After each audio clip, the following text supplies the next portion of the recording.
Dapil 2 Koordinator Kecamatan Gubuk diseminasi aksi nyata budaya positif calon guru penggerak angkatan 7 Kabupaten Gerobogan dimulai. Mengawali acara, marilah kita menyanyikan lagu Indonesia Raya dan dilanjutkan dengan doa. Hadirin dimohon berdiri.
Hadirin dimohon duduk kembali. Assalamualaikum warahmatullahi wabarakatuh.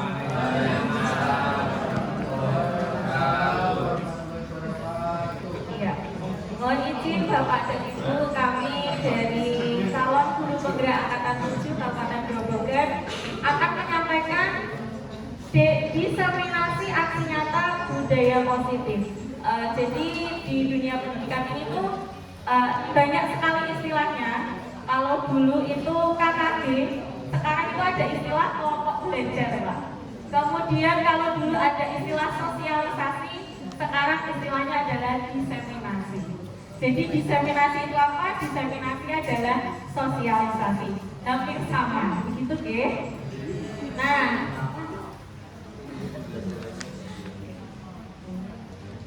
Nah, untuk berikutnya, sebelum memulai acara ini, saya mempunyai sedikit pantun, satu larik saja. Nanti kalau ada pantun jawabannya bagaimana Bapak dan Ibu? Cakep, oke. Ini sebenarnya agak grogi nih bertemu sama Bapak dan Ibu gue, kan David juga. Belum Pak, oke ya. Mulai ya Pak ya. Ketrisari beli mie. Nanti jawab yang lebih keras ya Bapak Ibu. Tidak lupa membeli es degan. Perkenalkan dari kami calon guru penggerak Kabupaten Gerobogan. Mengapa disebut calon guru penggerak padahal sudah mengikuti pendidikan guru penggerak? Karena kami belum menikmati hasil panen belajar kami. jadi masih disebut sebagai calon guru penggerak. Begitu. Proses calon guru penggerak kami nanti itu cukup lama, sampai bulan Juli 2023 ini. Nah, perkenalkan yang kami tim guru penggerak dan BIM 2, sebenarnya ada 5 guru, hanya saja yang 2 masih ada kegiatan dari luar. Dan mungkin ini satu-satunya di Kabupaten Grobogan dan BIM terbanyak yang ada CGP-nya. Begitu ya Bu Lisa. Nah, kami terdiri dari Bapak Arif Basuki Rahmat dari Arif Basuki Ahmad dari SD Negeri 8. Kemudian ada Bu Lisa Anorita, ini bisa dibaca sendiri ya, sarjana psikologi, sarjana pendidikan dan seterusnya. Dari SD Negeri 2 Pangandaran. Kemudian saya sendiri Bu Juliani dari SD Negeri 2 Trisari. Nah, sebelum ke materi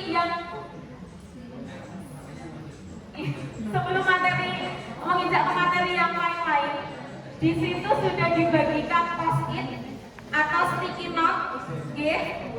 Nah, sudah dibagikan post-it atau sticky note, sudah dapat semua? Ya, silahkan Bapak dan Ibu menuliskan kesepakatan kelas kita hari ini. Misalnya, boleh makan dan minum selama kegiatan KKG ini. Misalnya seperti itu, G. Silahkan dituliskan Pak David. Pak Min, ditulis ya Bapak Ibu, tidak usah diberi nama. Misalnya boleh selfie. Ya silahkan Bu, ditulis Bu. Kesepakatan kelas kita hari ini. Sebelum melangkah ke materi berikutnya, boleh makan dan minum ketika selama ya, atau mungkin boleh melepas masker, HP di silent, boleh kalau mau ke kamar mandi izin dulu, nggak boleh. Kalau mau ngajak jajan nanti ya, Bipa nanti ya Bipa.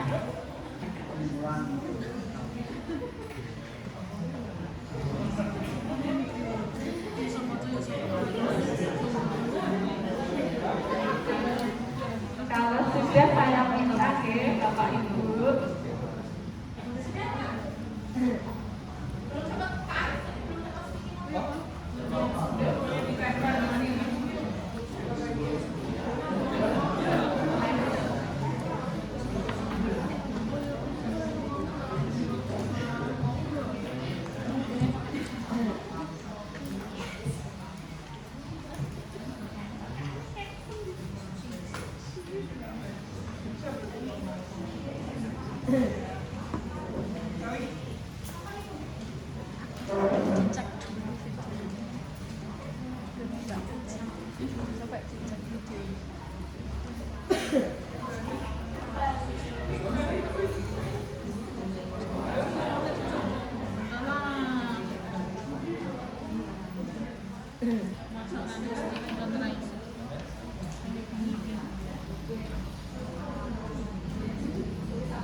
Ya, sambil menunggu ditanggalkan post-itnya, ini ada beberapa yang sama, kemudian ada juga yang berbeda.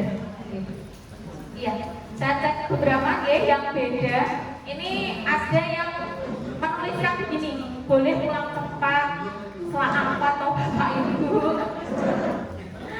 boleh membuka HP. Nah,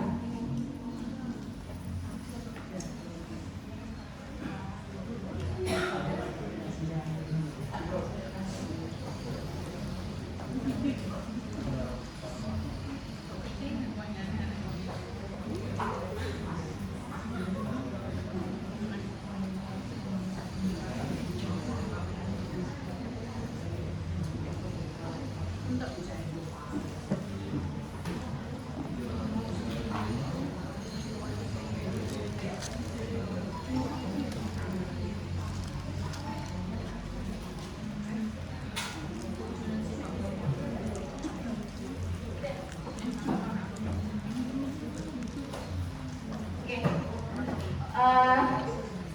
Yang pertama, ini yang beda yang saya bacakan yang sama cukup dibacakan satu.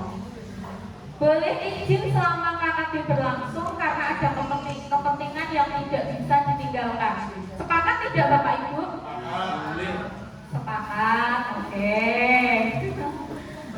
Selanjutnya, KKD tidak harus tepat waktu. Sepakat tidak Bapak Ibu?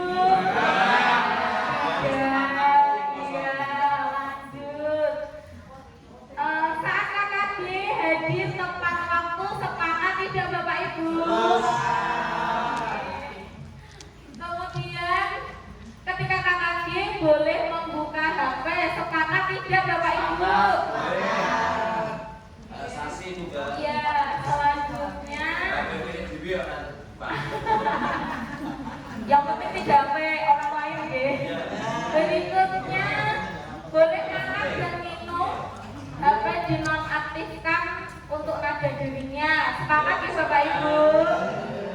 Ya ini yang beda-beda.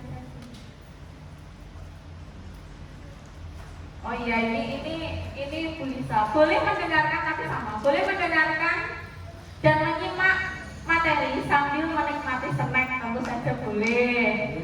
Kemudian tidak usah lama-lama.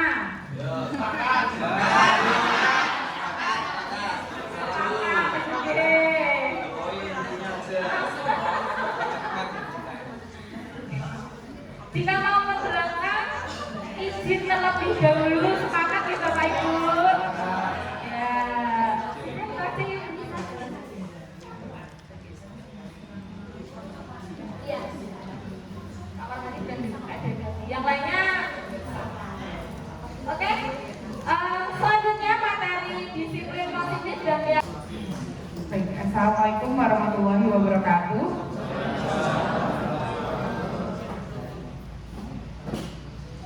Ya, terima kasih atas kesempatannya. Izinkan saya untuk menyampaikan materi dari modul yang sudah kami pelajari di Pendidikan Guru Penggerak.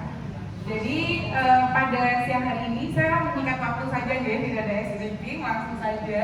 Jadi di sini saya mau menyampaikan teori motivasi, hukuman dan penghargaan juga restitusi. Mungkin yang belum mengenal saya, nama saya Nisa Almurita. Saya lahir di Cilacap dan saya asalnya dari SD Negeri 2 Penadaran dan saat ini saya berdomisili di Jumokun Jati.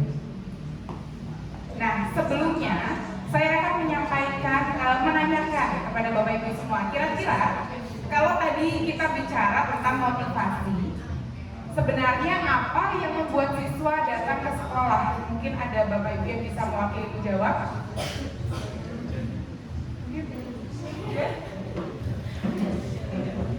Oh, pengen jajan. Ya, lalu ada lagi mungkin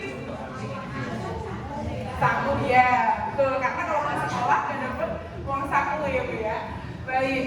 Jadi banyak motivasi atau perilaku manusia itu kan didasari motivasi. Ada motivasi ekstrinsik dan motivasi intrinsik. Jadi motivasi ekstrinsik itu didasari dari faktor luar atau intrinsik di dalam dan faktor dalam. Nah, motivasi perilaku manusia ini menurut Diana Gosen di tahun 96. Jadi yang pertama, yang paling dasar, yang paling rendah itu adalah menghindari ketidaknyamanan atau hukuman. Jadi siswa berangkat karena beralasan tidak mau dihukum oleh guru atau dimarahi oleh orang tua. Gitu. Nah, lalu motivasi perilaku manusia yang kedua itu adalah untuk mendapatkan imbalan atau penghargaan dari orang lain. Ketika siswa masuk ke sekolah atau berangkat ke sekolah itu dia ingin, oh iya, saya ingin disebut misalnya guru saya rajin, atau saya ingin dilihat teman-teman, oh iya ini saya rajin. Itu penghargaan dari orang lain. Yang ketiga adalah untuk menjadi orang yang mereka inginkan dan menghargai diri sendiri dengan nilai yang mereka percaya. Jadi ketiga ini yang tingkatan paling atas, artinya tingkatan yang paling baik, yaitu motivasi yang paling baik, yaitu untuk menjadi orang yang mereka inginkan dan menghargai diri sendiri dengan nilai yang mereka percaya. Tapi kadang kita tidak tahu motivasi siswa itu di tahap yang mana, begitu kan? Jadi di sini kira-kira nih, kalau yang Bapak Ibu sekalian di siswa-siswa Bapak Ibu sekalian, kira-kira dari ketiga motivasi itu tadi, kira-kira mana yang paling banyak mendasari perilaku siswa ketika berangkat ke sekolah? Yang satu, dua, atau tiga? Ketiga. Mungkin mulai Pak Romo rata-rata tiga deh, karena ingin belajar dan bertemu Pak gurunya tentunya di waktu. Terus ada mungkin Bapak Ibu lain yang berpendapat berbeda dengan Pak Romo? Ya, cuma rata-rata memang perilaku siswa untuk belajar atau untuk berangkat ke sekolah rata-rata adalah untuk menghindari hukuman gitu. Dan untuk juga mungkin yang tadi Bu Nika sampaikan, uang saku, karena mereka lebih senang masuk sekolah tapi pulang gasik daripada tidak masuk sekolah tapi di rumah saja gitu. Oke, selanjutnya.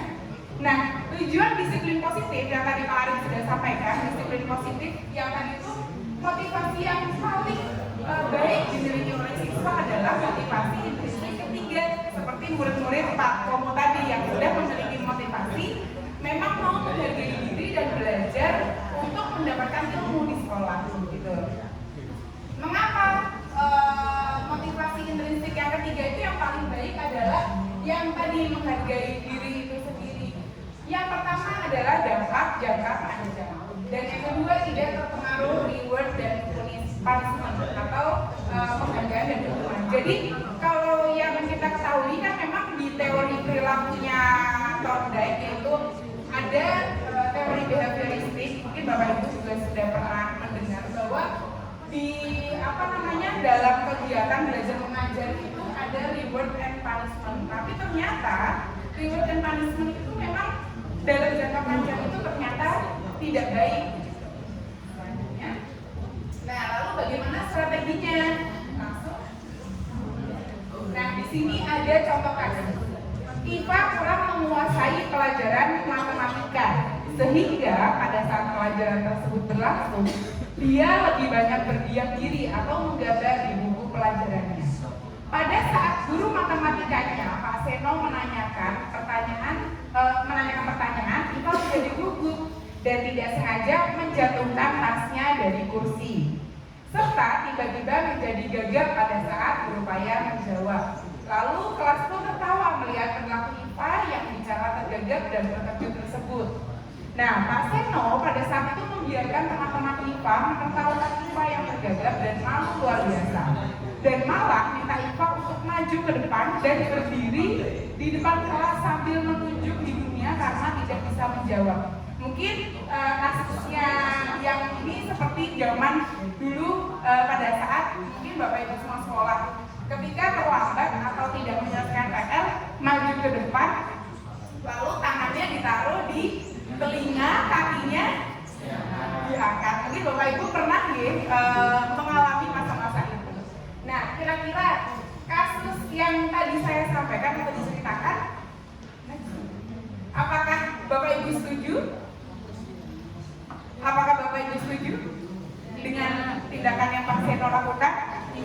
ada alasannya. Ya? Mempermalukan anak, betul Ibu. Jadi mempermalukan anak. Nah, kalau misalnya dari judul yang tadi saya sampaikan itu ada hukuman, konsekuensi, atau restitusi. Dari ketiga itu kira-kira kalau Bapak boleh menebak, yang tadi bisa dilakukan Pak Seno itu termasuk mana nih? Hukuman,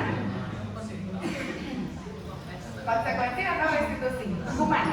Baik, coba kita lihat. Jadi sekarang ini guru harus paham bahwa ada hukuman, ada konsekuensi, ada restitusi.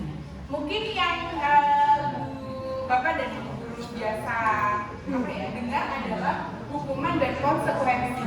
Kalau restitusi mungkin agak asing ya Bapak Ibu ya. Sebelumnya saya juga asing sebelum mendapatkan pendidikan di pendidikan guru penggerak ini dengan restitusi. Di sini saya punya, jadi ada sebuah tabel, mungkin bisa memperjelas Bapak Ibu semua. Nanti caranya saya sampaikan saya kirim di grup Darjin. Jadi ada hukuman, ada konsekuensi, dan restitusi.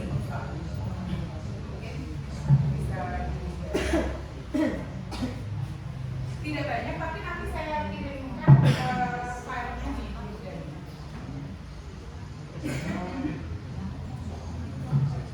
Ya, di situ mungkin bisa dilihat. Jadi kalau hukuman itu adalah sesuatu yang menyakitkan, harus terjadi. Kemudian konsekuensi adalah sesuatu yang terjadi, dan restitusi adalah pilihan, gitu. Dan kalau misalnya langsung pada contoh saja di bawah, peraturannya adalah kamu harus, gitu. Kalau hukuman tuh gitu. Peraturannya adalah kamu harus ini nih, kamu harus berangkat pagi, nggak mau tahu, kamu harus berangkat pagi, kamu harus mengerjakan PR, mau di rumah kamu sakit atau apa, kamu harus mengerjakan PR, itu hukuman. Lalu kalau konsekuensi adalah apa ya peraturannya, lalu mampukah kamu melakukannya? Terima kasih, gitu. Artinya ada apa ya, sudah ada kesepakatan. Lalu yang ketiga, apa yang kamu yakini, apa yang bisa kamu lakukan untuk memperbaiki masalah tersebut, misalnya seperti ini. Next. Nah, di sini saya langsung saja saya rangkum perbedaan dari hukuman, konsekuensi, dan restitusi. Di sini hukuman adalah yang pertama, tidak terencana atau tiba-tiba. Jadi betul-betul seperti yang tadi Pak Ali sampaikan, langsung guru itu memberi hukuman.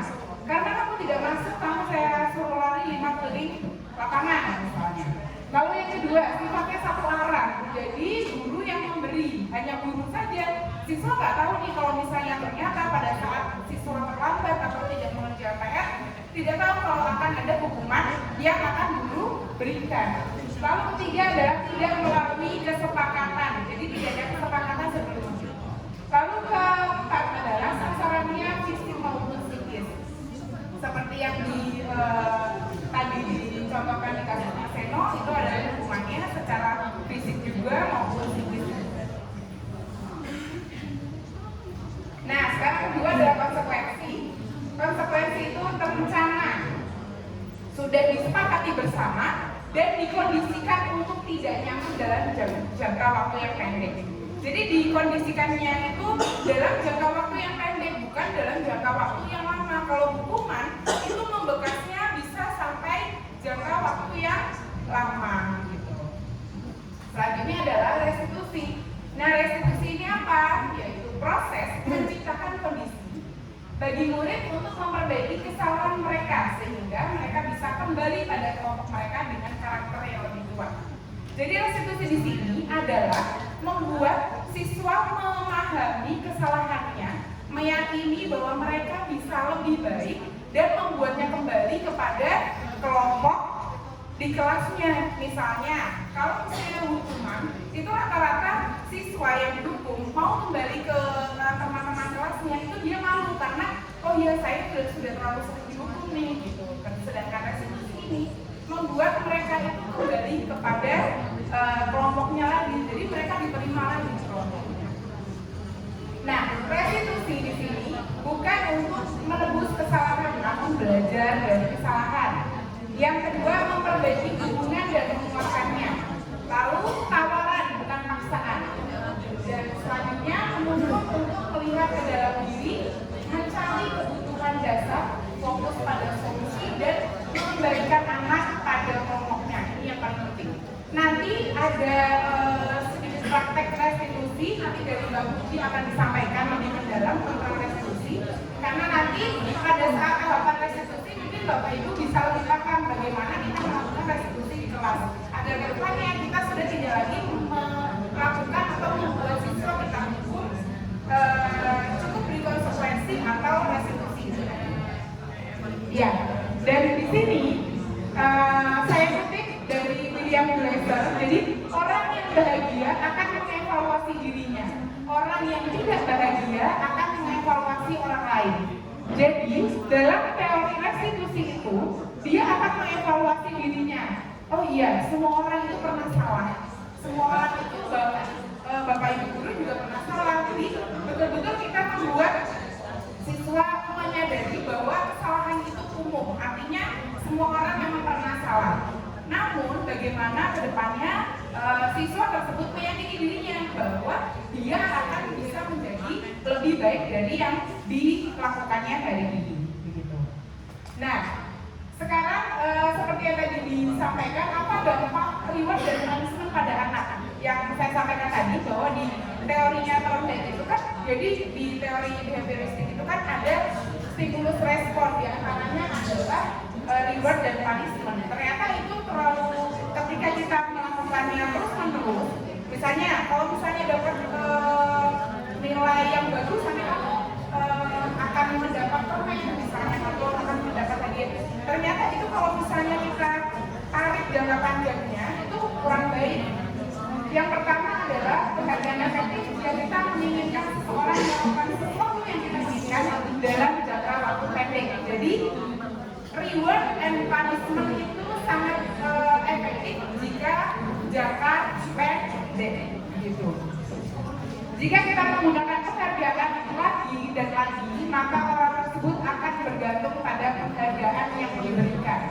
Jadi, ketika kita membuat sebuah penghargaan, jadi siswa bukan fokus pada tujuan yang kita ingin capai, tapi fokus pada hadiahnya, begitu. Lalu yang ketiga, jika kita mendapatkan penghargaan untuk melakukan sesuatu yang baik, maka selain kita senantiasa berharap mendapatkan penghargaan tersebut lagi, kita pun menjadi tidak menyadari tindakan baik yang kita lakukan. Jadi kita tuh nggak sadar gitu. Jadi murid itu nggak sadar sebenarnya yang saya lakukan itu baik, tapi karena kita fokusnya hanya siswa itu fokus pada hadiah, jadi oh iya saya harus mendapatkan hadiah tersebut. Selanjutnya, nah di sini saya akan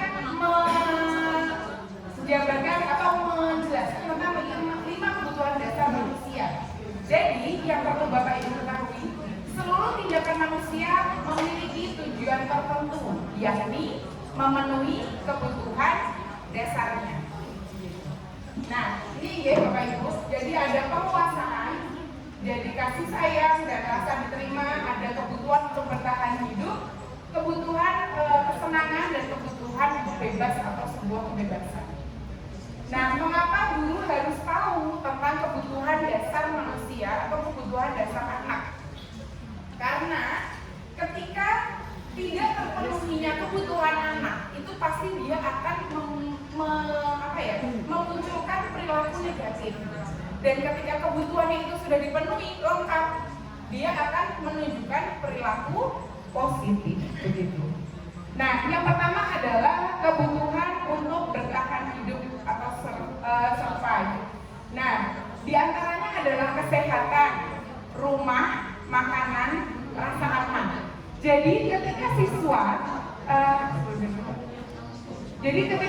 kebutuhan bertahan hidupnya itu yaitu kesehatan, rumah, makanan, rasa aman. Coba tanya, misalnya siswa mengantuk di sekolah atau lemes di sekolah. Coba lihat dulu udah makan atau belum tadi kira-kira di rumah. Jadi ketika ada perilaku negatif yang muncul karena ada kekurangan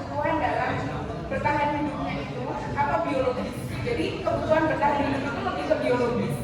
Nah, itu dia akan memunculkan pasti perilaku-perilaku yang negatif. Lalu selanjutnya kasih sayang dan rasa diterima. Dia butuh merasa berharga dalam kelompok. Siswa butuh untuk diterima oleh lingkungan dan berkolaborasi. Makanya kenapa dalam sebuah pembelajaran itu memang kolaborasi sangat penting agar siswa merasa ada temannya berdiskusi, lalu dihargai, dan satu lagi siswa itu harus memiliki keinginan untuk diterima oleh lingkungan. Gitu. Kebebasan, jadi kebutuhan untuk bebas. Gitu. Jadi kesempatan membuat pilihan, berpendapat, dan kesempatan mencoba hal baru. Maka kenapa pada mungkin di pembelajaran KKM atau kurikulum merdeka itu, jadi siswa itu dituntut, kita juga itu hanya menuntun. Jadi menuntun dia itu mau apa ya, sesuai dengan minat dan bakat atau pembelajaran diferensiasi. Itu karena itu jadi ada kebebasan untuk mereka memilih atau kebutuhan untuk bebas memilih apa yang mereka suka. Lalu yang selanjutnya kesenangan. Nah, senang di kelas pembelajaran menyenangkan. Jadi siswa itu butuh pembelajaran yang menyenangkan, apalagi untuk pembelajaran di kelas 1 dan kelas 2 yang notabene dia baru aja beralih dari taman kanak-kanak gitu yang penuh dengan permainan. Penguasaan atau power. Jadi siswa secuek apapun siswa gitu. Jadi dia itu mau diakui pencapaiannya dan menjadi pemimpin. Coba Bapak Ibu ketika pada saat siswa itu pemilihan ketua kelas, pasti dalam hati terdalam siswa-siswa itu, dalam hati terkecil siswa-siswa itu, mereka ingin menjadi ketua kelas, begitu. Jadi ketika mereka menjadi pemimpin itu pasti ada rasa bangga. Jadi itu kebutuhan dasar mereka itu memang untuk dalam kekuasaan, apa dia memiliki power yang kuat untuk di dalam kelas. Nah, dalam disiplin positif, murid diajak untuk reflektif dalam mengenali kebutuhan-kebutuhannya. Jadi, seperti yang tadi di restitusi, jadi mengetahui gitu loh, kebutuhannya itu apa sih? Apa ya yang kurang, kira-kira apa yang sudah cukup, itu perlu direfleksikan terus dalam hidup. Ya, baik, untuk menyingkat waktu, saya langsung masuk saja ke materinya Bu Puji. Dan sebelumnya mungkin biar semangatnya masih semangat pagi, saya coba ini ya memanaskan sedikit biar nggak ngantuk. Semangat pagi.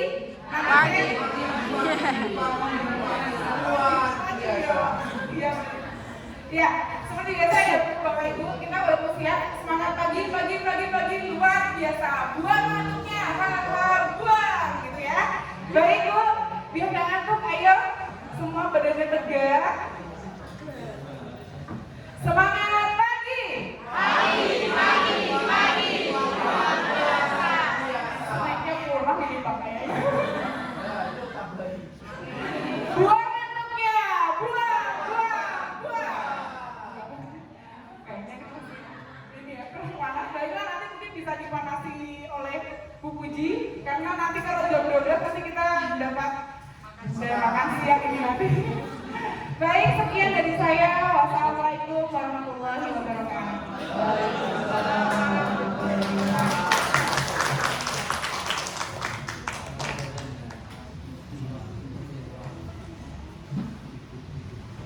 Baik, assalamualaikum warahmatullahi wabarakatuh. Saya ini deg-degan nih Bapak Ibu, karena bagian yang terakhir saya akan melihat waktu terus nanti ya. Nanti tidak kena ancaman, ya. Nanti kena kartu kuning nanti, oke? Nah, di sini saya akan menyampaikan 5 posisi kontrol dan juga segitiga restitusi. Ya itu saya ya. Memang rada beda itu rada langsing, karena waktu itu diet air. Nggak ada misalnya guys.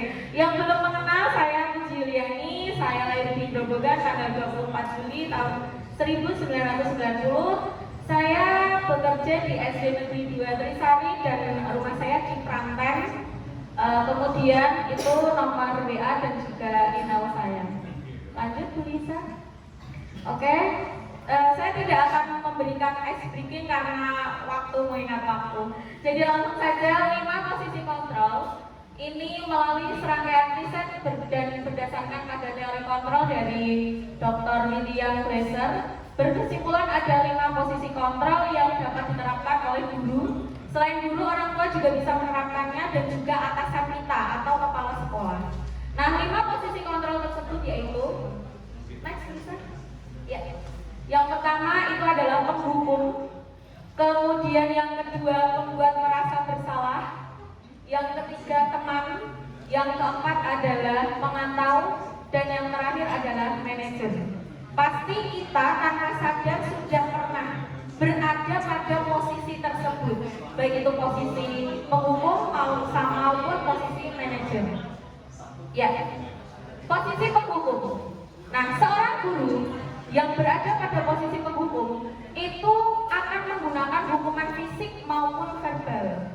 Nah, jadi guru tersebut biasanya membentak atau menghardik, menunjuk-nunjuk murid, kemudian menyakiti perasaan murid dan juga bahkan menyindir. Hasilnya adalah murid akan memberontak, kemudian murid akan menyalahkan orang lain dan juga berbohong. Apa itu ya Pak ya? Nah, biasanya murid itu akan berkata seperti ini, biarin aja lah, nanti juga bapak ibu guru itu marah-marah lagi, begitu. Nah, dampaknya belum tulisan, murid akan mengulangi kesalahan yang sama. Next tulisan, ya. Ini ada video sederhana yang menunjukkan posisi guru sebagai penghukum.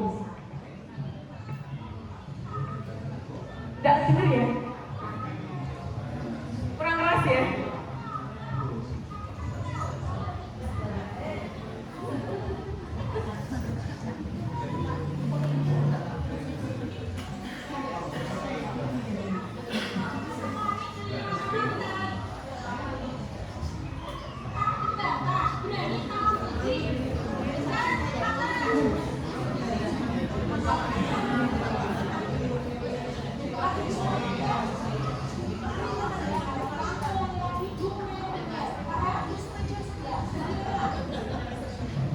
Ya, itu posisi guru sebagai penghukum. Ya, lanjut tulisan. Nah, kemudian posisi yang kedua yaitu sebagai pembuat merasa bersalah dengan sengaja. Ya. Nah, pada posisi ini biasanya guru itu suaranya lebih lembut, tetapi itu lebih membuat anak itu merasa gagal, tidak berhasil menjadi murid. Biasanya anak itu akan menyembunyikan kesalahannya, kemudian menyangkal dan juga berbohong. Nah, anak biasanya akan mengatakan maafkan saya Bu atau maafkan saya Pak, gitu. Sehingga dampaknya murid akan merasa rendah diri. Lanjut tulisan. Ya. Ini nanti akan bosan lihat video terus Bu. Ini membuat merasa bersalah.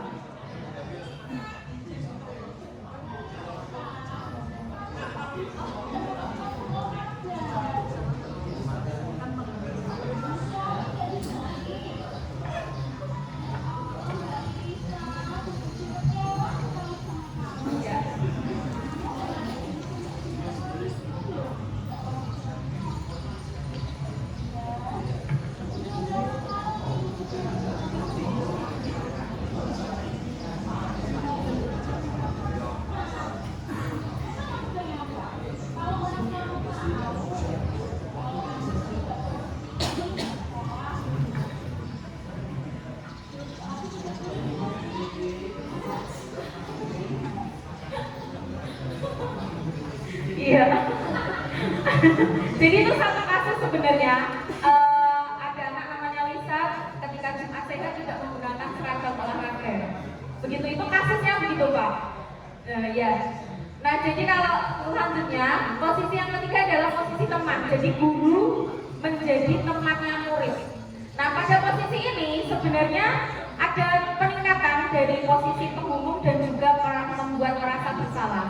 Akan tetapi di posisi ini itu ada dampak positif dan negatifnya. Kalau dampak positifnya itu anak akan menjadi lebih terbuka kepada kita. Jadi misalnya kita tanya, kamu kenapa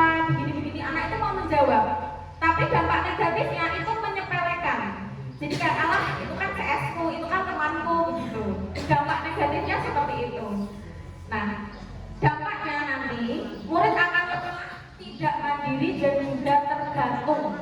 Jadi mau melaksanakan sesuatu hal kalau ditegur sama guru yang dianggap temannya, begitu.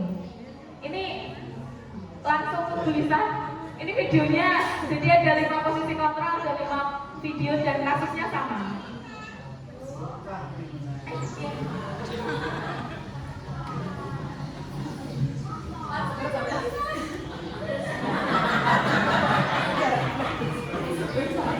Kata yang Pak itu lagi. Tapi yang terakhir beda Pak. Ya selanjutnya ini pemantau. Kalau pemantau ini lebih bagus lagi. Jadi murid itu akan dipantau, akan disadarkan dengan kesepakatan kelas yang sudah dibuat dan juga keyakinan kelas. Nah, hasilnya itu murid akan menyesuaikan diri dan tidak perlu diawasi oleh guru. Itu adalah pemantau. Tetapi murid itu akan berusaha menjadi lebih baik jika dia mendapatkan hadiah tadi, misalnya dapat bintang dan lain sebagainya. Kemudian posisi pemantau ini akan menitik beratkan pada sanksi atau hadiah yang didapat oleh murid. Langsung 2 kali enter bisa. Enggak, lanjut nanti biar dijelaskan di belakang. Oke, biar gak bosan ya Pak. Yang ketiga adalah posisi yang paling baik, ini adalah posisi manajer.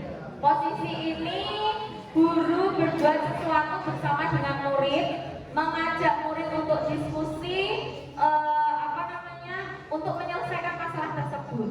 Jadi tidak dibentak-bentak, tidak ditunjuk-tunjuk, tapi diajak diskusi, begitu.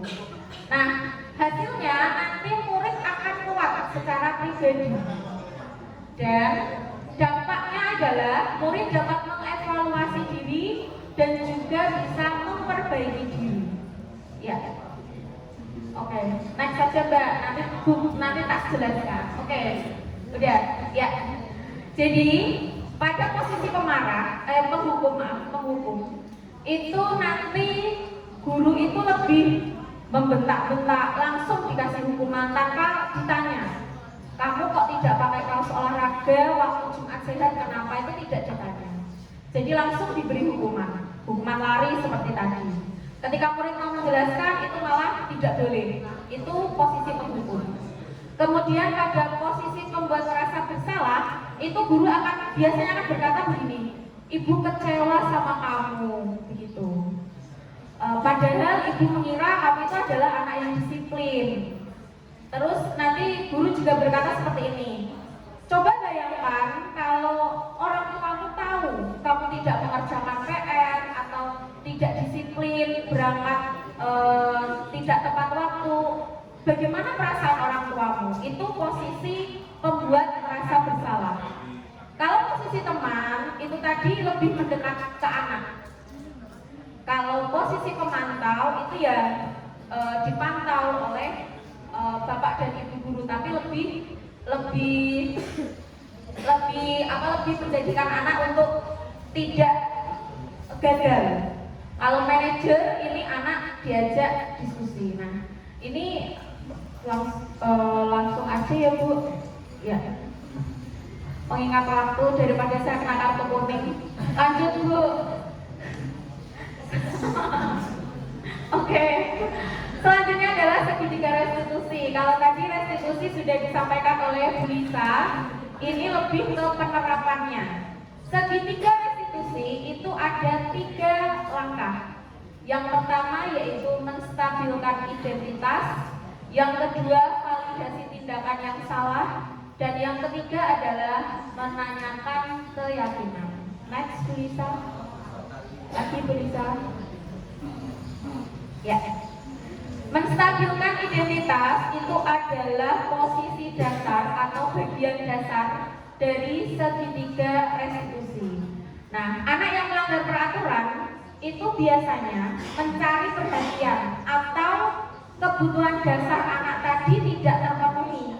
Misalnya, anak tidak menggunakan kaos olahraga tadi waktu Jumat sehat, itu kebutuhannya tidak tercapai karena tidak adanya perhatian dan cinta dari orang tua. Misalnya kurangnya bukannya tidak ada perhatian, kurangnya perhatian dari orang tua. Misalnya lagi anak onar di kelas itu biasanya dia itu tidak mendapatkan kebebasan dan juga kesenangan, begitu. Maka Bu Lisa sebelumnya ya, biasanya dalam posisi ketika bagian ini guru akan bertanya, guru akan menggunakan kalimat-kalimat seperti ini. Berbuat salah itu tidak apa-apa, tidak ada manusia yang sempurna. Bapak atau ibu guru juga pernah melakukan kesalahan seperti itu. Kemudian kita bisa menyelesaikan ini. Bapak atau ibu guru tidak tertarik mencari siapa yang salah, tapi bapak ibu guru ingin mencari solusi dari permasalahan ini. Kemudian kamu berhak merasa begitu, dan apakah kamu sudah menjadi teman yang baik buat dirimu sendiri. Lanjut Bu Lisa. Ya, lanjut. Nah, ya langsung aja ya. Ini Bu Lisa. Oke. Yang kedua adalah validasi tindakan yang salah. Validasi berarti membenarkan apakah tindakan anak tadi itu valid, berarti benar atau tidak. Nah, biasanya kalimat yang digunakan oleh guru itu adalah, padahal kamu bisa melakukan yang lebih buruk dari ini ya. Kamu pasti punya alasan mengapa melakukan hal itu. Selanjutnya, kamu patut bangga pada dirimu sendiri karena kamu telah melindungi sesuatu yang penting buatmu. Dan yang terakhir, kamu boleh mempertahankan sikap itu, tapi kamu harus menambahkan sikap yang baru. Next, Lisa. Ya, lanjut ke ya. Dan ini adalah langkah yang ketiga, yaitu menanyakan keyakinan. Jadi setelah guru tahu sudah berhasil mengidentitas permasalahannya, kemudian sudah memvalidasi, lalu yang terakhir adalah guru bisa menanyakan keyakinan. Nah, kalimat yang digunakan oleh guru yaitu, apa tindakanmu sudah sesuai dengan keyakinan kelas atau keyakinan sekolah? Apakah sudah sesuai dengan nilai-nilai yang telah disepakati? Dan kamu ingin menjadi orang yang seperti apa? Next, Bu Lisa. Ya, ini sebentar, kita dulu juga. Ya, ini videonya beda dari yang tadi. Jadi ini penerapan segitiga restitusi. Jadi ceritanya ada seorang anak bernama Wildan. Dia ngantuk di kelas karena habis lembur nonton bola waktu Piala Dunia kemarin. Ya, boleh di-play? Ya. Ini kelas saya, kebetulan kelas 5 di SD Negeri 2 Tersari.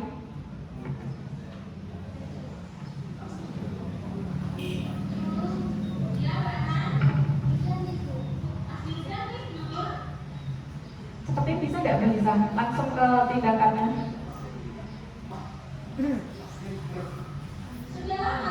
Nanti biar ada tanya jawab digeser aja.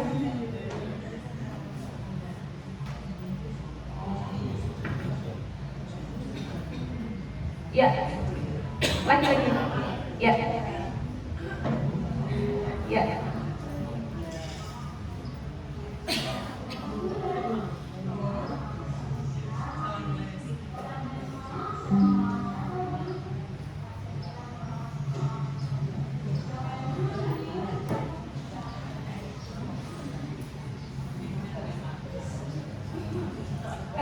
Tadi nggak boleh dikatakan slideshow.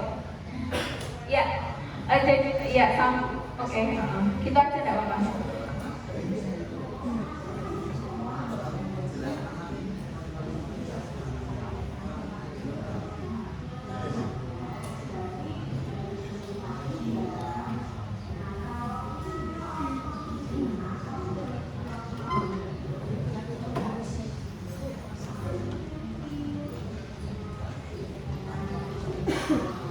Ya, itu agak lama videonya, ada 5 menitan.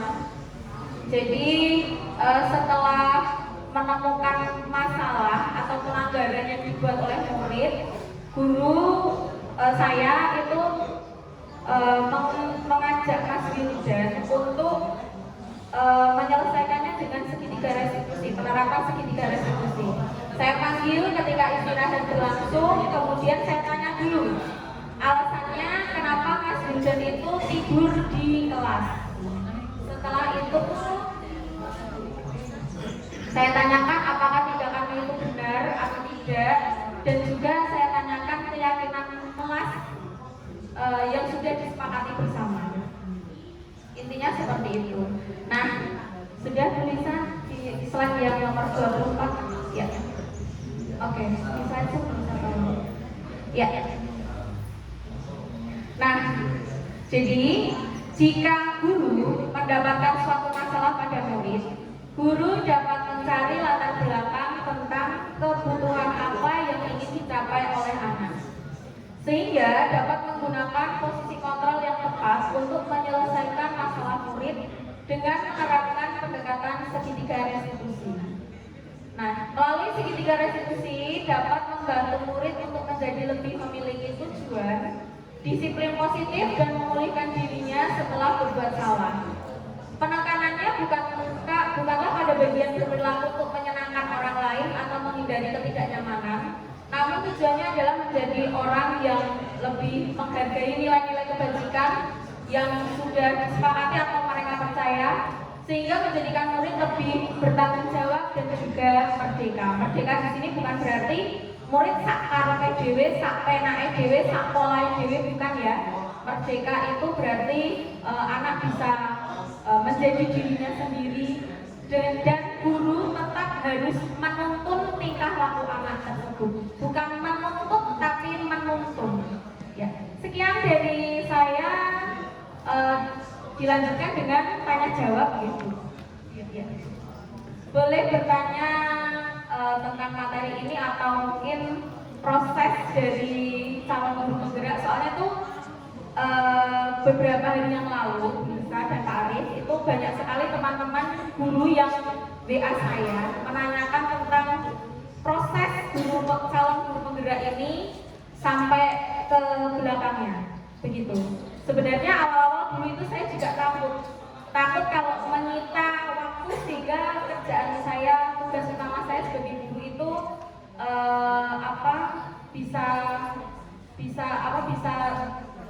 bisa terbengkalai begitu. Boleh, monggo yang mau bertanya dipersilakan.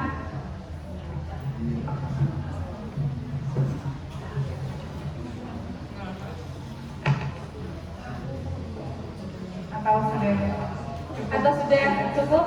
Semuanya gitu. Kayaknya gitu kemudian. Ya. Mungkin ada untuk yang sudah kemarin beberapa kali. Jadi mungkin Bapak Ibu guru, sebenarnya beberapa case pada saat mendaftar guru penggerak itu banyak gitu. Salah satunya adalah salah menginput ketika harusnya mendaftar guru penggerak, malah ikutnya pengajaran praktek. Jadi memang di SIMPKB itu ada pilihannya ya. Jadi ada beberapa teman yang sudah mendaftar, tapi ternyata yang didaftar itu pengajar praktik, sehingga memberhentikan prosesnya, tidak jadi mengikuti seleksi gitu. Padahal niatnya itu mau mengikuti guru penggerak. Ya mungkin itu dulu kalau saya belum ada pertanyaan.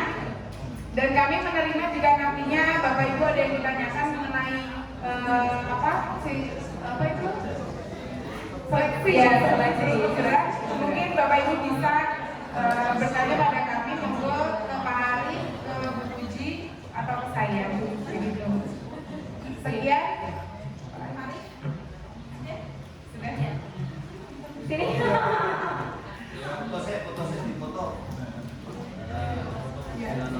Ya baik, mungkin kita mau mengajak teman-teman membacakan judul kita, Pak. Dengan harapan nanti teman-teman semua bisa mengikuti, Bapak Ibu guru semua, maksudnya bisa mengikuti pendidikan guru penggerak juga sama seperti kami semua. Ya, salam guru penggerak, tergerak, bergerak, menggerakkan. Terima kasih. Sekian, wassalamualaikum warahmatullahi wabarakatuh. Ya, terima kasih. Sebentar Pak, tadi saya buka pakai pantun, sekarang saya tutup pakai pantun ya Bapak Ibu. Ya, pantun lagi. Di depan membeli es buah di depan kelas. Kurang semangat ini Bapak. Membeli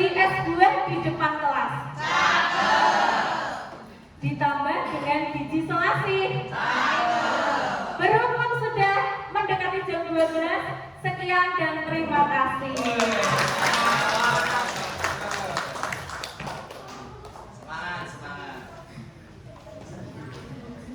Demikian tadi pemaparan diseminasi aksi nyata budaya positif TGP Angkatan 7 Kabupaten Grobogan.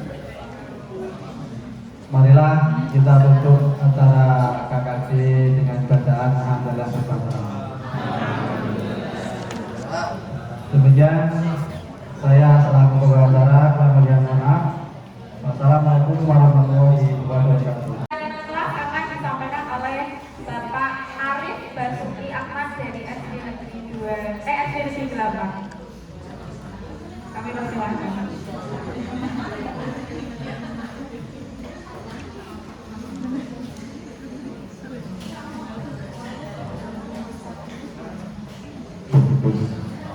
Assalamualaikum warahmatullahi wabarakatuh. Selamat pagi Bapak dan Ibu semua. Mohon izin Bapak Gabru dan Bapak Ibu guru yang lainnya untuk memperkenalkan diri. Nama saya Arif Basuki Ahmad. Tempat instansi bekerja saat ini di SD Negeri 8. Kebetulan kemarin ikut kegiatan CGP calon guru penggerak dan alhamdulillah bisa ikut ya. Yang perlu saya sampaikan di sini Bapak Ibu kami sama saja dengan Bapak Ibu guru, cuma kita ini sama-sama belajar. Tidak ada yang lebih dari kami bertiga yang ada di sini. Tadi Pak Min kalau ketemu kami itu seperti itu ya, tidak. Kami ingin semua sama. Hanya bedanya apa, Ibu? Bedanya kami di sini ini memperoleh pendidikan atau ilmu terlebih dahulu karena kami sudah terlanjur berisiko untuk ikut CGP. Saya yakin di sini Bapak Ibu guru yang lainnya yang hebat-hebat ya, karena belum pendaftaran saya. Ibaratnya kalau zaman dahulu itu pendekatnya masih di gunung, belum sama turun ya. Nanti kalau turun mungkin juga insya Allah juga bisa ikut keterima. Untuk sharing-sharing kegiatan CGP dan lain sebagainya, sedikit Bapak Ibu sebelum memulai materi.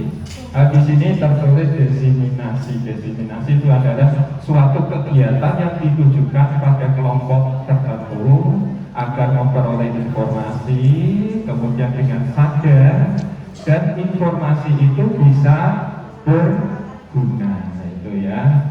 Terus gimana kegiatan CGP Pak? Kegiatan CGP itu luar biasa sekali. Sebelum kegiatan CGP itu saya pada waktu pengumuman itu sebelum pendidikan agak cemas. Terlihat sekali jadwal pendidikannya itu hampir padat sekali Bapak Ibu ya. Terlihat setiap hari ada kegiatan, setiap hari kegiatan terus ya. Itu kalau tanpa persiapan mungkin kalau menunda-nunda tugas mungkin akan tertumpuk. Tapi sangat mengasihkan sekali, terbukti berat badan saya tidak turun-turun ya. Ini berarti enjoy ya. Yang jadi pertanyaan, orang berat badannya tidak turun itu karena enjoy apa karena stres? Yang stres makan terus akhirnya juga besar ya. Tapi tetap saya syukuri apapun berat badan saya. Di dalam CGP kami punya salam, yaitu salam tergerak, bergerak, dan menggerakkan. Jadi inilah poin dari kami yang ketiga, yaitu menggerakkan ya. Bapak Ibu ya. Kalau tergerak insya Allah sudah, kemudian bergerak, kemudian ini menggerakkan. Ya ini foto saya. Ya saya lanjutkan. Karena ini pramuka, jadi ya ada yel-yel ya. Yel-yelnya begini geng, Bapak Ibu kita latihan dulu, nanti saya ulang mana guru yang asik ya. Kemudian ini guru yang asik. Nah, kemudian mana guru yang menyenangkan, ini guru yang menyenangkan. Kemudian saya bilang lagi, mana guru yang hebat? Baik, guru jawab, ini guru yang hebat. Mana ini ya? Yang mana? Yang ini. Di mana? Di sini. Buktinya mana? Kami siap terus belajar sepanjang hayat. Gitu ya. Jadi bisa kita mulai Bapak Ibu ya? Oke. Mana guru yang asik? Ini guru yang asik. Mana guru yang menyenangkan? Ini guru yang menyenangkan. Mana guru yang hebat? Ini guru yang hebat. Mana? Ini. Yang mana? Yang ini. Di mana? Di sini. Buktinya mana?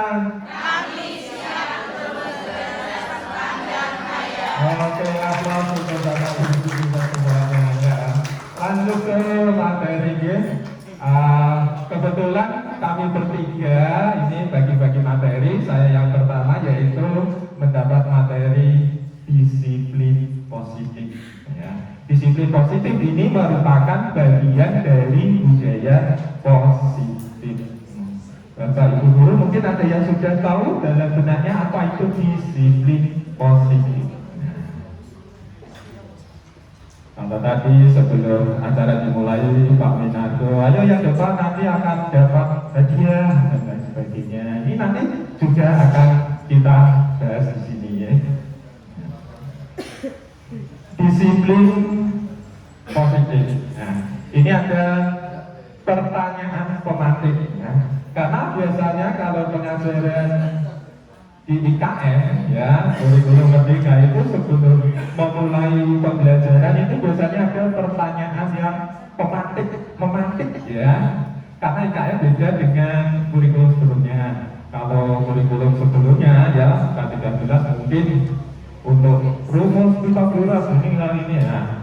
Kemudian kalau di IKM itu seperti di mana ya konsepnya dulu untuk-untuknya. Pertanyaan tematiknya di sini adalah sebagai seorang pendidik, saat Anda perlu hadir di suatu pelatihan motivasi, apakah yang mendasari tindakan Anda? Ini motivasi yang pertama. Apakah Anda hadir karena tidak ingin ditegur oleh pihak panitia atau pengawas Anda dan mendapatkan surat teguran, menghindari ketidaknyamanan dan hukuman? Atau yang kedua, Anda ingin dilihat dan dipuji oleh lingkungan Anda atau mendapat penghargaan dari orang lain? Kemudian yang ketiga, atau Anda ingin menjadi pembelajar sepanjang hayat, menjadi orang yang berusaha dan bertanggung jawab serta menghargai diri Anda sendiri. Maka direnungkan mana motivasi yang ada pada diri Anda. Apakah nomor 1, nomor 2, atau nomor 3? Secara jujur kebanyakan saya juga walaupun sudah mesti biasanya nomor 1. Tidak apa-apa Bapak Ibu, nanti kita sedikit-sedikit akan. Kemudian untuk memahami apa disiplin positif lebih lanjut ya mohon disimak video berikut ini. Bu Lisa mohon untuk di play.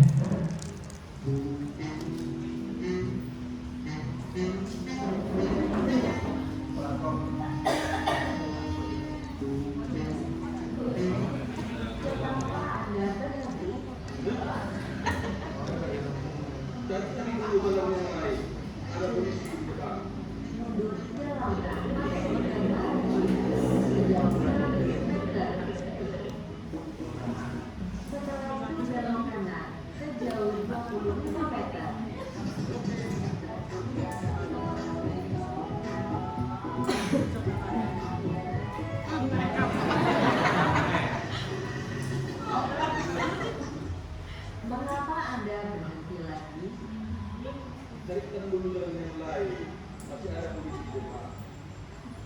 Kenapa Anda takut sama polisi? Aku gak pakai helm, deh. Kalau begitu, balik arah, lurus sejauh 200 meter. Setelah itu belok kiri ke Jalan Iskandar Muda sejauh 70 meter.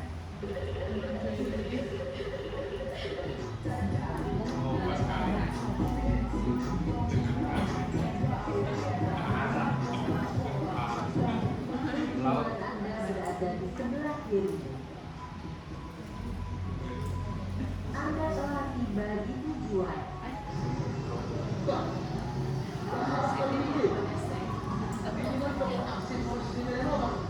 Kau beri dulu helm, baru kau jalan lagi. Jangan menyalahkan kau jalan nggak ada polisinya. Udah kamu naik motor, tapi gak mau pakai helm. Nanti ditangkap polisi, kamu tahu. Dikasih tahu yang bagus malah melawan aja kamu. Biar selamat dan gak bisa aku terus tahu. Sadar diri. Kayak mana juga emosi. Kau suruh pula apinya kan jalan yang gak ada polisinya. Pakai otak kau, jangan sampai kuletakkan ginjal kau sekalian.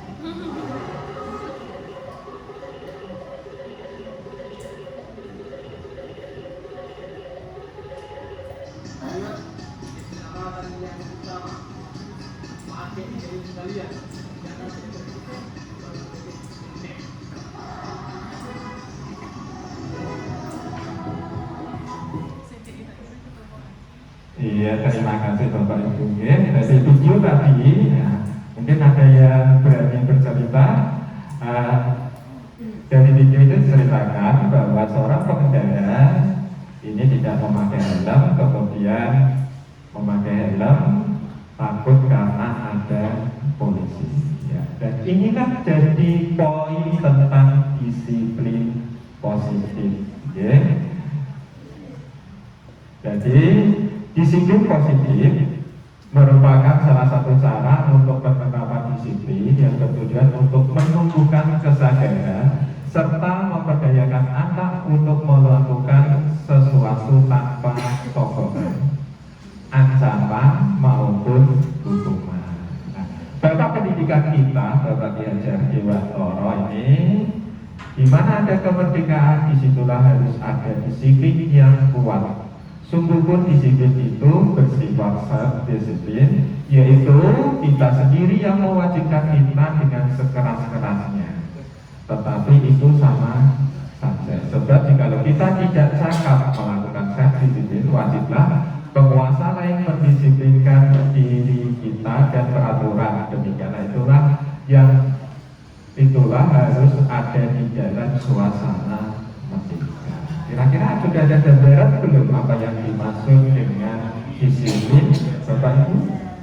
Yaitu disiplin yang tanpa paksaan, tanpa ada ancaman. Selain itu juga tanpa ada dorongan ibadah. Ini tugas kita.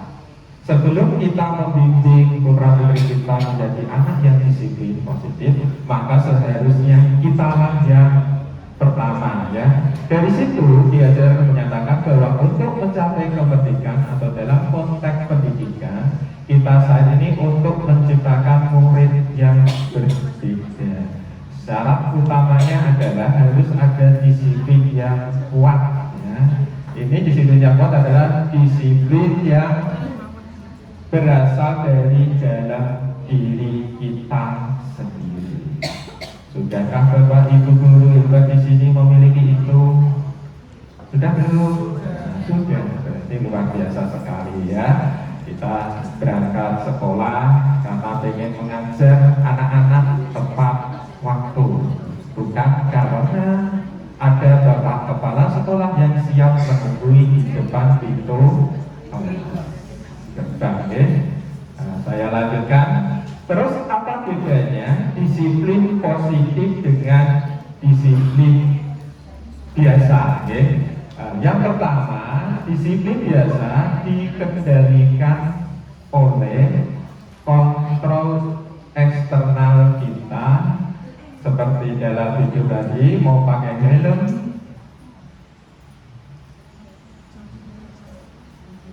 kalau ada polisi, tetapi kalau disiplin positif ini pesan-pesan internal ya. Kita memakai helm karena kita sadar kalau menggunakan helm adalah melindungi diri kita. Ini adalah konsekuensi logis. Jadi kita pakai helm bukan karena takut sama bapak polisi, tetapi sadar dengan bahwa helm ini melindungi diri kita. Saya apresiasi bagus sekali bagi bapak ibu guru yang tinggal di desa, tetapi ketika berkendara ini menggunakan helm. Beda dengan yang ada di kota gubuk itu ya, sering terlihat tidak memakai helm. Kemudian pembeda antara disiplin biasa dengan disiplin positif yang kedua, kalau disiplin biasa itu dikendalikan oleh hukuman dan imbalan, punishment dan reward. Sementara disiplin positif itu dikendalikan oleh kesadaran internal ya, tentang adanya konsekuensi logis. Ini tadi sudah. Kemudian yang ketiga, disiplin biasa peraturan dibuat oleh yang berkuasa atau yang punya otoritas. Sementara dalam disiplin positif peraturan dibuat bersama. Nah, ini tadi sudah diberi contoh oleh Bapak Ibu guru penggerak di sini, karena kami melangkah juga hati-hati. Nanti kalau ibaratnya itu kok itu ya, kita buat kesepakatan kelas. Ini adalah kesepakatan bersama ya. Jadi nanti kalau ibaratnya ada pelanggaran dan lain sebagainya, berarti secara bersama. Beda dengan disiplin biasa. Disiplin biasa itu dibuat oleh otoritas, yang punya otoritas, yang punya kuasa. Misalkan Bapak Ibu di kelas itu kan tanggung jawab penuh atas kelas Bapak Ibu ya, punya kuasa. Mau mendisiplin anak, dilarang ini. Itu anak disiplin karena ada faktor eksternal. Kemudian yang keempat, disiplin biasa fokus pada perilaku di sekolah. Kalau disiplin positif yaitu pada akar pembentuk perilaku, yaitu keyakinan karakter. Ini yang sangat penting sekali. Pernah seorang guru ini mengadakan percobaan. Percobaannya seperti ini Bapak Ibu, dia ingin menguji kejujuran dari anak-anaknya. Dia ingin memberi tugas dengan cara nanti diberi bibit ya, biji yang masih biji kacang itu ya. Tapi sebagian itu sudah direndam ke dalam obat, sehingga nanti tidak akan bisa tumbuh. Tetapi ada beberapa yang masih dicampur dengan yang baik ya, hanya 3 nanti akan tumbuh dengan baik. Setelah itu biji itu dibagikan kepada siswa-siswanya ya. Nanti setelah 1,5 bulan silakan bawa ke sini dan laporkan hasilnya. Siswa yang mendapat benih-benih tadi yang sudah mati tidak tumbuh mulai panik. Ini bagaimana nanti kalau saya laporan dengan Bapak Ibu guru tidak akan dapat nilai gitu ya. Akhirnya dia membohongi diri dengan membeli yang sudah jadi ya, betul ya. Padahal tadi biji benih yang bagus hanya 3. Setelah waktu yang ditentukan sudah datang, ternyata anak-anak membawa biji yang super semua, tanamannya bagus ya. Padahal tadi hanya ada 3 biji yang sebenarnya bisa tumbuh dengan baik. Ternyata anak-anak rela berbohong ya, tidak jujur hanya demi agar mendapat nilai yang ya.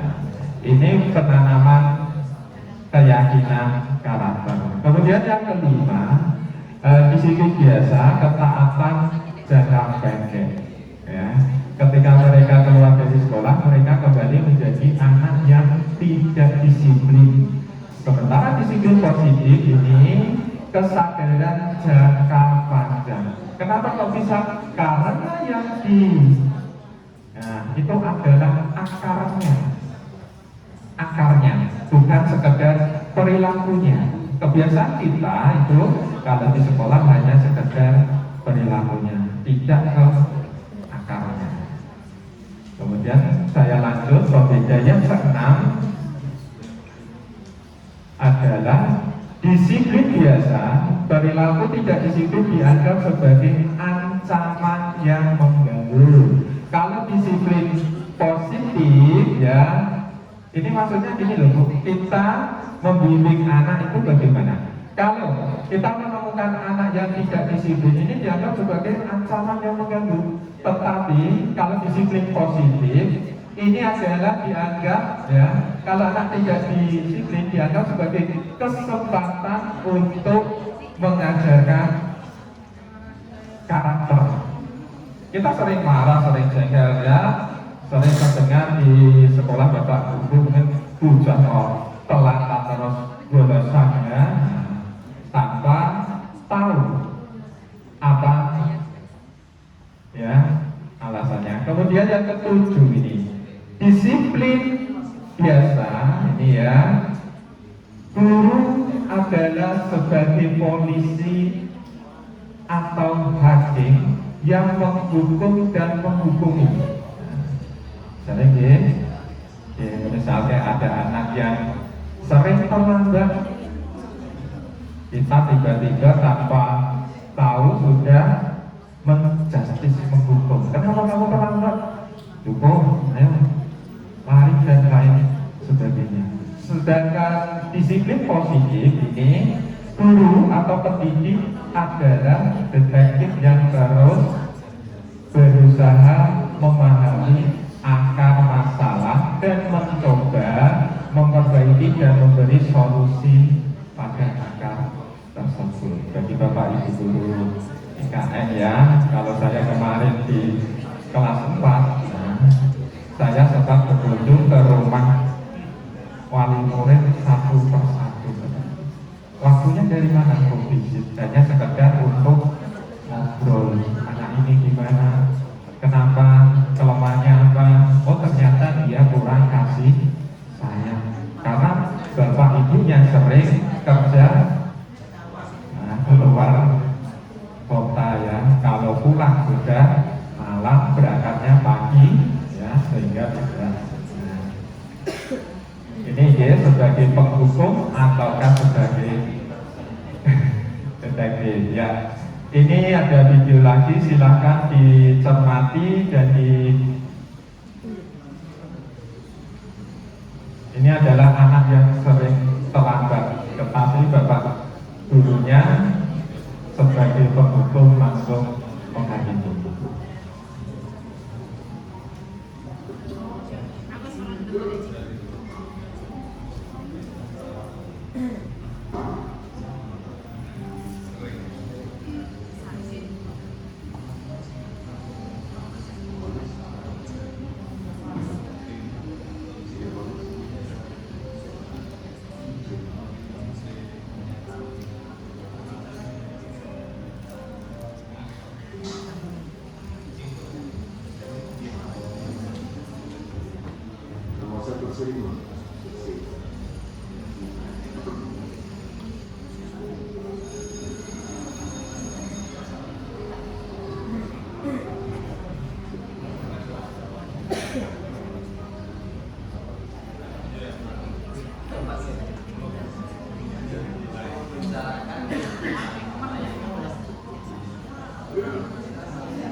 Iya, supaya Bapak Ibu ya, dan yang mau menyaksikan air mata ya. Ini adalah kisah di mana seorang anak ini yang sering terlambat ya, kemudian bapak gurunya tidak mau tahu langsung menghukum, besoknya lagi seperti itu, dihukum lagi, besoknya lagi ya, tanpa menyelidiki kenapa anak tersebut terlambat. Suatu hari ketika berangkat ke sekolah, bapak guru tadi melihat ternyata anak tadi sedang mengantar ibunya, jadi merasa sangat bersalah. Jangan sampai kejadian seperti itu terjadi pada bapak ibu dulu, okay? Harus ditanya dulu apa sebabnya, okay? Setelah tadi ada perbedaan, memahami perbedaan antara disiplin biasa dan disiplin positif. Nah, pertanyaan reflektif. Kan biasanya seperti ini ya, pertanyaan pematik kan. Setelah memahami perbedaan disiplin biasa dengan disiplin positif sebagai seorang pendidik, disiplin yang manakah yang sudah Anda miliki?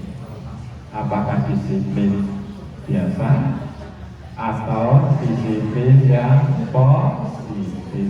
Saya suka yang biasa aja, Pak. Ya, tidak apa-apa. Kalau bisa nanti berlanjut.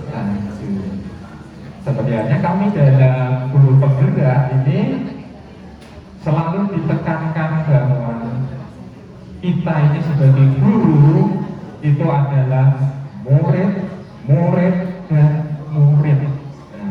Bahkan ada kata yang lebih ibaratnya itu ya, seorang guru itu menghamba pada murid. Menghamba itu bukan terlalu merendahkan dan lain sebagainya.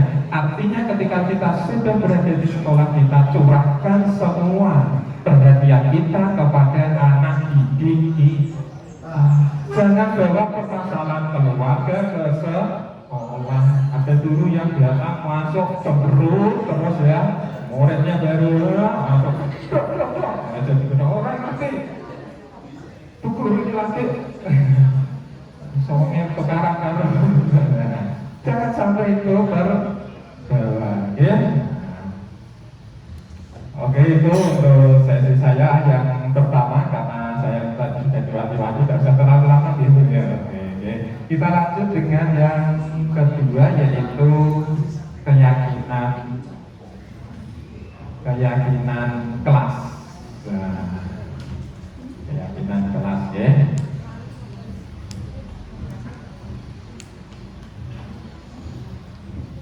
Mengapa keyakinan kelas kok tidak peraturan kelas ya? Tapi sebetulnya gini ya, untuk tadi untuk disiplin, karena kita pramuka sedikit ice breaking ya, kita main-main nanti dengan pasangan duduk bapak ibu guru semua, tangan kanan yang membuka, kemudian tangan kiri seperti ini ya, yang kiri dipareke kepada pasangan duduk yang kanan ya, seperti itu. Tapi bukan ya bapak ibu guru ya, iya dicontohkan ya, ini ya dicontohkan oleh guru Puji, dan tapi sama tempat duduknya aja, kamu nyambung nanti terlalu jauh ya. Ini yang kiri ini bu, nah ya yang kanan terbuka, ini ditaruh mohon maaf ya sini, nah, yang Bu Puji yang kiri juga sini, parekin sini ya. Cara mainnya gimana? Cara mainnya gini, nanti yang tangan kanan siap untuk menangkap ya, yang kiri juga siap lepas, jangan sampai ketangkap oleh temannya. Tapi setiap mendengar kata apel ya, kalau mendengar kata apel nanti siap untuk membuka ya. Yang kiri juga siap untuk menghindar, jangan sampai ke tangkap. Kalau ketangkap ada konsekuensinya ya.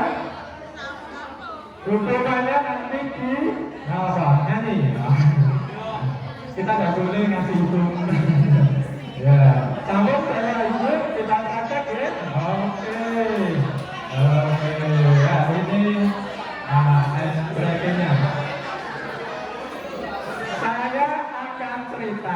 Tapi nanti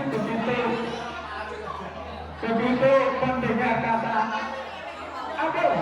Tangkap ya. Karena itu yang lawannya siap menghindar ya. Oke? Oke, siap. Kita mulai. Liburan semester 1 kemarin, setelah kami mengadakan ya karya wisata ke Budi ke Kota Malang ya. Belum ya. Kota Malang sangat terkenal dengan objek wisatanya yang berupa wah ini tidak disebut ya, ya. Kota Malang terkenal dengan objek wisata agrowisata. Bu, kenapa kok ditarik ya? Nanti kalau mendengar kata setelah turun dari bis ya, kami duduk-duduk di warung. Di warung kami disuguhi sebuah makanan yang bulat, warnanya merah, rasanya manis. Ya, orang sekitar menyebut dengan nama apem. Apem.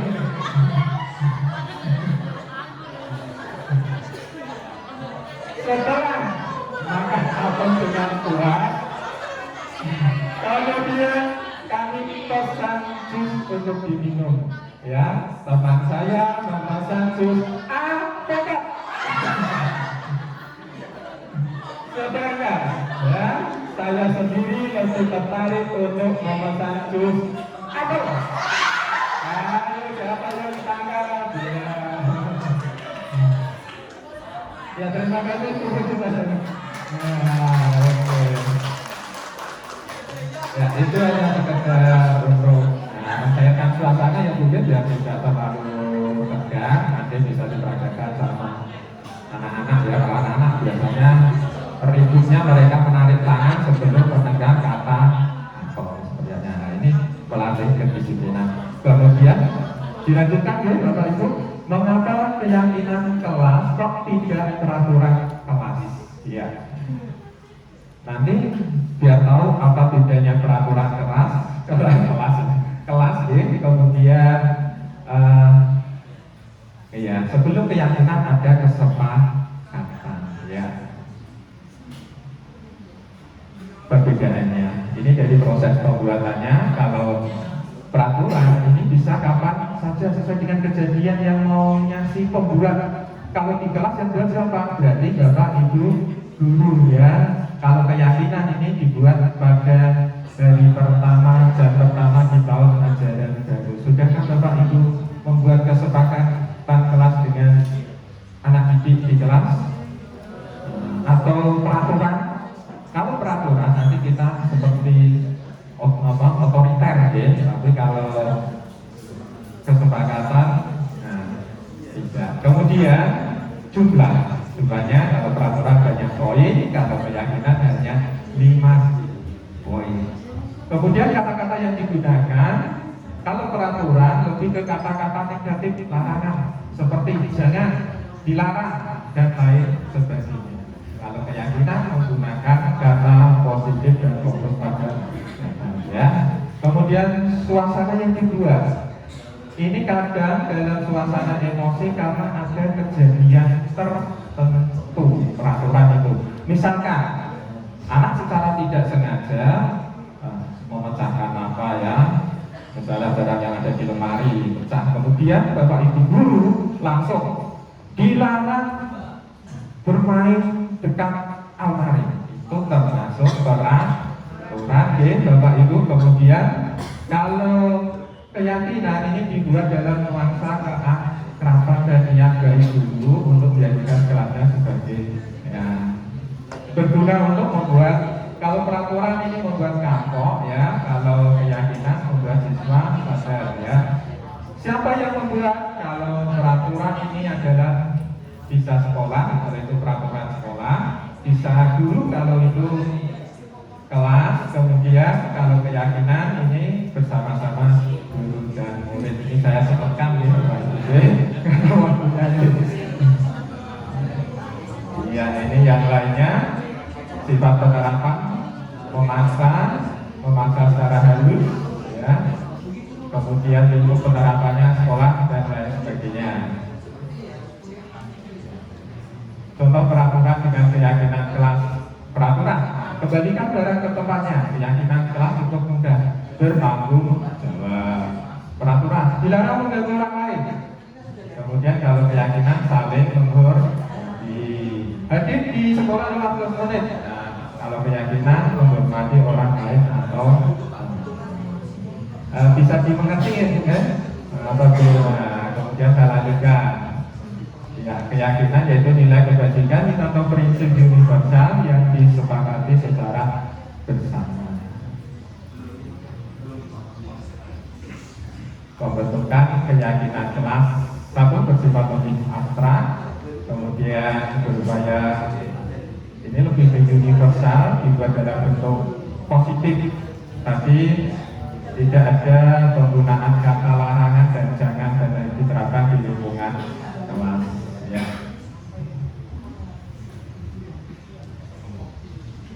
Prosedur pembentukan keyakinan kelas ini yang pertama, mempersilahkan murid bercurah pendapat tentang peraturan yang disepakati, ya. Kemudian yang kedua, ini mencatat semua masukan murid. Susunlah keyakinan kelas sesuai prosedurnya. Berarti di kelompok-kelompokkan ya, Bapak Ibu ya. Ya, ini saya percepat ya, Bapak Ibu karena keterbatasan waktu. Oke, semua warga kelas menandatangani, ini yang penting. Karena kalau mereka ikut menandatangani, ketika mereka melanggar nanti ada konsekuensi logisnya yang menghukum satu. Contoh keyakinan kelas, ya, kelas 1, kelas 5. Siapa anggota kelas perlu belajar.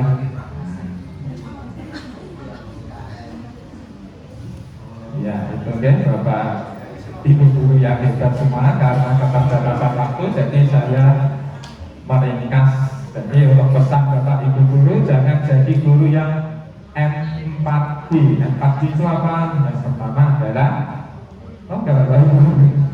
M4B ya, menunda, mengalah, menyalahkan, alasan. Nah, itu adalah sifat-sifat yang harus kita hindari. Kami di sini CGP dilatih untuk itu. Setiap hari dikasih tugas terus sampai sampai di depan laptop terus sampai anak-anak itu gimana. Tapi alhamdulillah sangat mengasihkan sekali. Banyak ilmu yang bisa didapat. Ya, terima kasih Bapak Ibu atas perhatiannya. Dari saya cukupi, nanti lanjut dengan pemateri kedua. Assalamualaikum warahmatullahi wabarakatuh.